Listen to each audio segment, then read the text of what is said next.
Hi and welcome. I'm so glad that you chose to download this free PDF with these 3 steps. My name is Marcus and I work as a life coach, and I would like to talk you through these 3 steps a little bit. So this PDF is about how to live heart-centered in your everyday life. And step number 1, daily connection. That is about getting to know yourself in a deeper sense, getting to know your heart state. And that is a beautiful, beautiful practice that you can do anywhere, anytime, how many times a day you want to. And that could be like, you could do like a meditation. You can be in your home and just, give your plants some water, and, you really create this connection with your flowers and be mindful in that situation. It could also be taking a walk in the forest and do that with the intention of really staying present. Start listening and recognize maybe the smell of leaves, of mud, especially this time of year, really beautiful smells in the forest. And also, what do you see? Trees, the leaves, the grass, maybe the birds. You can also hear the birds singing. That is beautiful, beautiful music. And all that it takes to be aware of these things is be present. And also, doesn't require you to be with someone. You can practice this heart-centered state within yourself. And it starts with an intention. And to me, my intention through the years has been, my intention is to get a closer and deeper connection within my heart. And that state I want to live during the day. My situations, the people I meet. It's a beautiful, beautiful practice. And you can also expand this, number 1, with a list of maybe 10 things that you love to do and where you also have a really high focus or high present while doing it. For me, it could be like when I do like music, when I write music, or when I perform on stage, I'm so centered and I'm so aligned, and I'm also heart-centered because I love making music and I love performing music. So that's when I'm in my essence. So what is your essence, and what do you do when you are in your essence?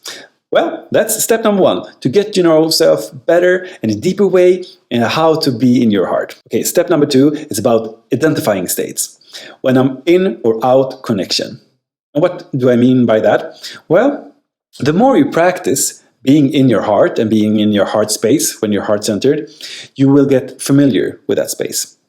And that is like a warm feeling when you're in connection, you are in your highest self-value, in your highest self-love, and you feel you don't need to add a bunch of things to feel present or happy. And the opposite, when you're not in connection, then you maybe are in your mind calculating a lot of pros and cons, and what should I do next? What is the best strategy?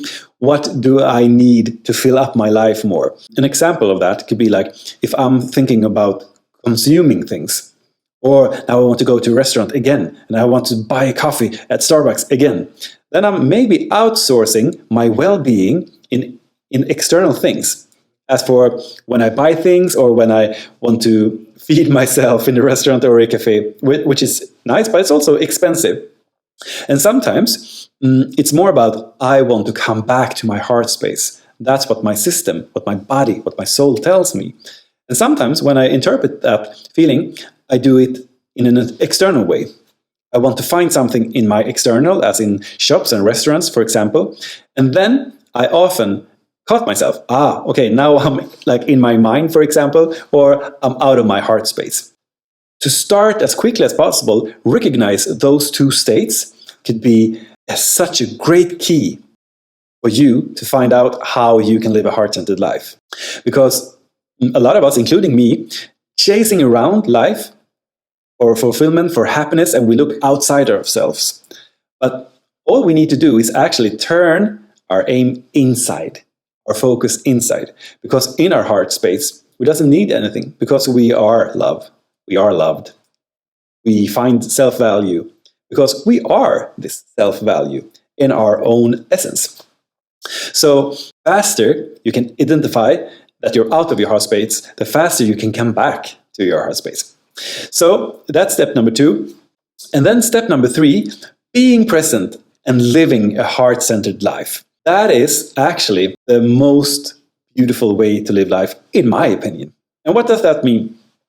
Well, that means to me that I can take my heart-centered state and live that throughout the day in all my experiences. When I'm in my house, when I go out, when I meet people, when I go to work, I'm in my heart space. Then if I'm strolling around in the city center, for example, there's a lot of like temptations. Oh, come and buy this, come into this restaurant, come into this cafe shop. And when I'm heart-centered, I can look at these stores and shops and restaurants and think, oh, such a beautiful thing. We have so many options in the city, but I don't need to go into these stores and buy something. I'm happy anyway.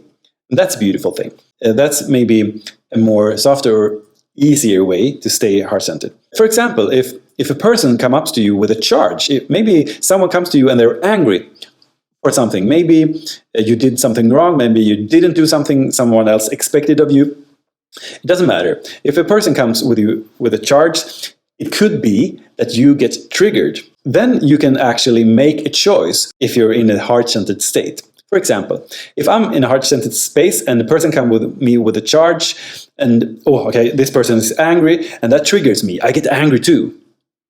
But in my heart space, I get some extra time to actually choose what kind of reaction I want to respond with.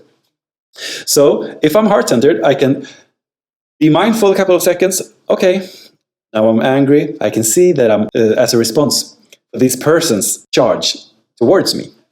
Then I can sit with that anger. I don't need to react from it. I can accept my anger and I can stay in my heart space where I am loved, where I have a high self-value. And from there, I can see on this person with empathy and compassion. And then I can see maybe that this person's charge has nothing to do with me. This is just a person that wants to get this energy out of him or her system. So then I can respond from a more loving way. And I also don't need to take responsibility for this person's feeling.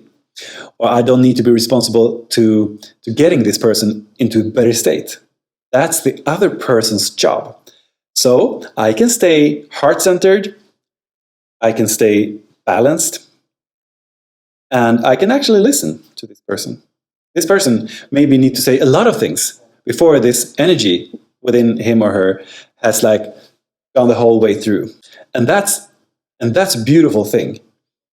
And I don't need to solve anything of what this person's saying. So when I sense that this person has said all the words, there's nothing more to say, then I can say, well, thank you for sharing this. Is it something more you want to add? And if this person thinks, yeah, there is actually something more, then you listen to that too, in your heart space. And once again, when this person is finished talking, then I can say, well, in this moment right now, what do you need? You don't need to offer a solution. You don't need to react angry. You don't need to respond to what this person actually are saying, because many times this is just energy that wants to come through the system. But you can be there as a fellow man or fellow woman, another person. And many times when I ask this, the person says, well, I need a hug. Yeah, come on, let's hug. And maybe that's all to it. And me being able to do that, the key is for me to be heart-centered.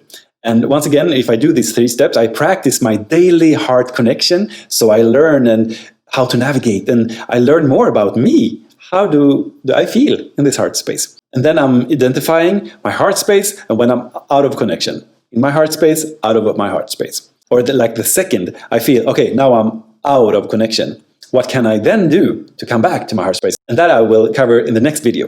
So when I'm in this heart space and someone comes with a trigger, then I can like be in my heart space and operate from there. And it's actually not much that needs to be said in those situations. Let the other person talk, and after this person is finished, what do you need?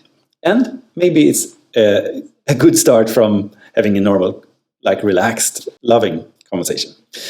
So, thank you for watching this, and thank you for downloading it. I hope to see you in the next video. Bye bye.